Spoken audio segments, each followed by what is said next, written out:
이번 영상에서는 묘사와 진술에 대하여 이야기를 해볼까 합니다.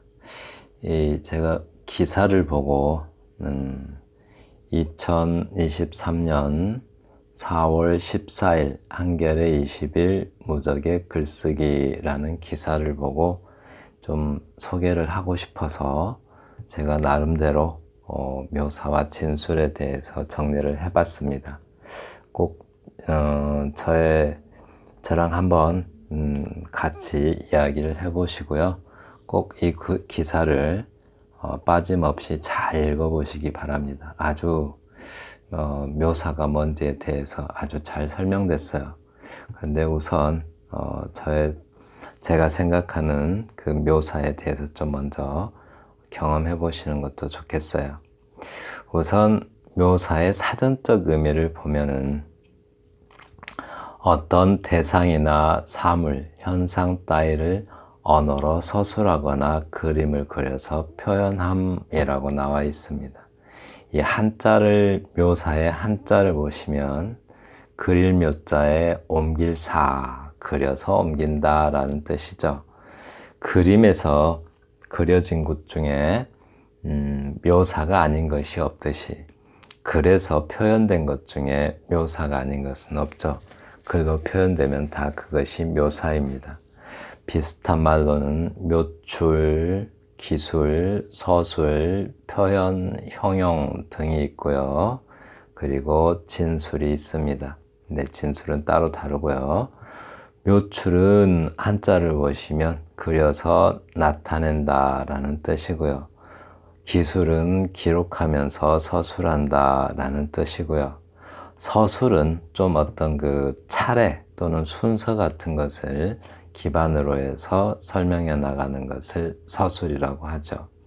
표현이라는 것은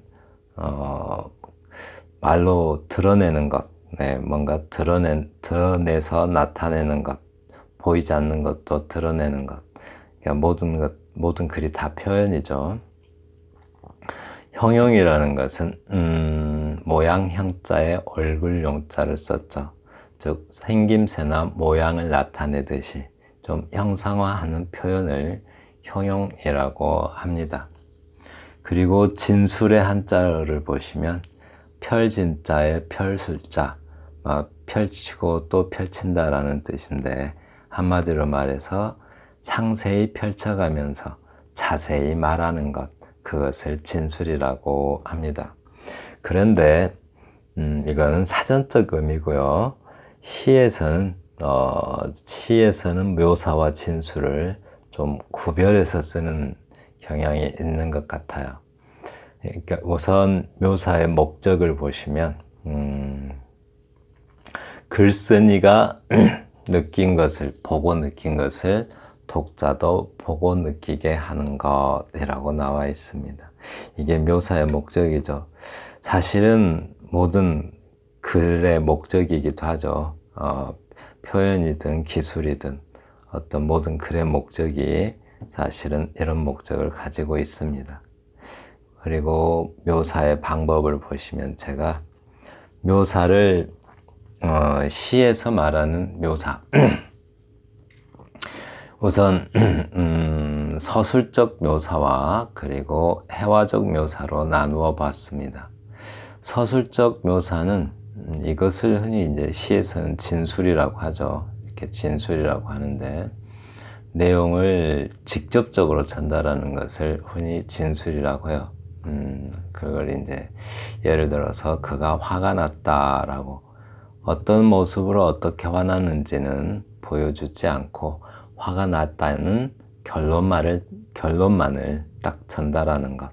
그게 이제 직접 진술이라고 하죠. 이런 것들을, 그런 직접 진술을, 시를 쓰시는 분들이 진술이라고 표현하는 것 같습니다.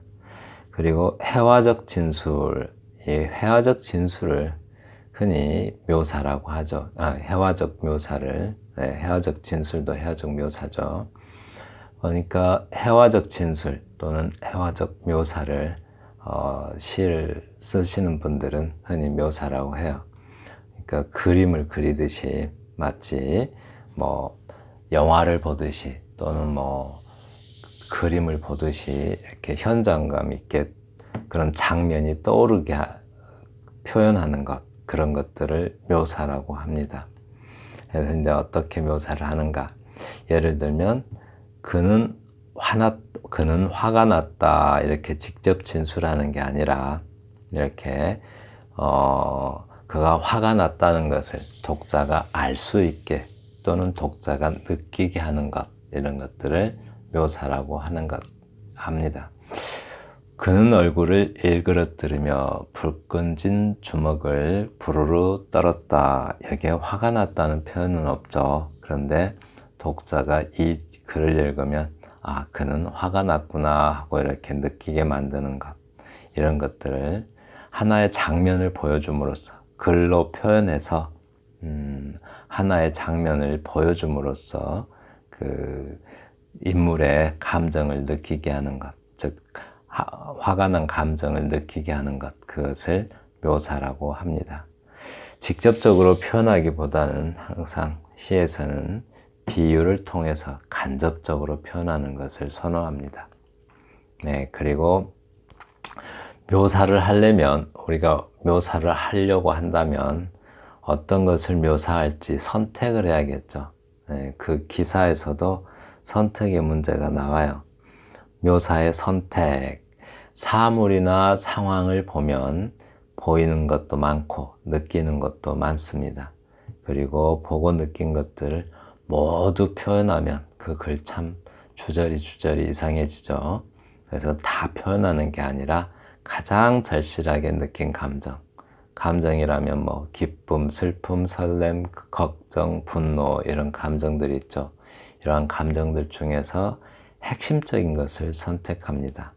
그리고 그 느낌, 그런 기쁨이면 기쁨, 고독이면 고독, 그런 느낌을 주는 요소들을 찾아서 표현한다라고 되어 있어요. 예를 들어서 여러 감정 중에 고독을 선택한다면, 나는 고독하다 이렇게 표현해버리면 직접 진술이죠. 그래서 이런 것들을 이제 진술이라고 하는데 시에서 고독이라는 감정을, 그러니까 결론만 말하죠. 어떻게 얼마나 고독하고 또 어느 정도 고독하고 좀 눈에 선하게 이렇게 보여주는 것이 아니라 고독이라는 감정을 뭐 그냥 결론만 말해주니까 대단히 절실하게 느껴지는 않죠. 그냥 고독한가 보다 이 정도밖에 전달이 안 됩니다. 그것이 직접 진술의 한계라고 할 수도 있죠. 그러니까 고독이라는 직접 진술하게 되면 고독하다는 결론만 말해주고 그 고독하다는 감정, 그 고독의 감정을 일으키는 요소가 무엇인지는 이렇게 전달이 잘 안 됩니다. 그런데 이렇게 표현한다면 벽에 속삭이는 목소리를 들으려 귀를 세워본다. 글쎄요, 사람이 얼마나 고독하면 벽의 목소리라도 듣고 싶어하는 그런 행위죠. 그러니까 행위가 벽을 향해서 귀를 세우는 행위가 그런 고독의 감정을 느끼게 하죠. 고독의 감정을 일으키는 요소가 되는 겁니다. 그래서 묘사는 감정을 직접 말하지 않고 독자가, 그러니까 글쓴이가 글을 써놓으면 독자가 그 표현된 장면을 보고서 또 글쓴이가 경험한 그 감정을 느끼게 하는 것, 네, 그런 게 묘사라고 할 수 있을 것 같습니다. 시에서는 이렇게 묘사와 진술을 구분하는 경향이 있는데요. 기회 되시면 신문기사를 꼼꼼히 읽어보시기 바랍니다. 제가 가능하면 그 주소 아래 메모에 주소를 연결해 놓겠습니다. 감사합니다.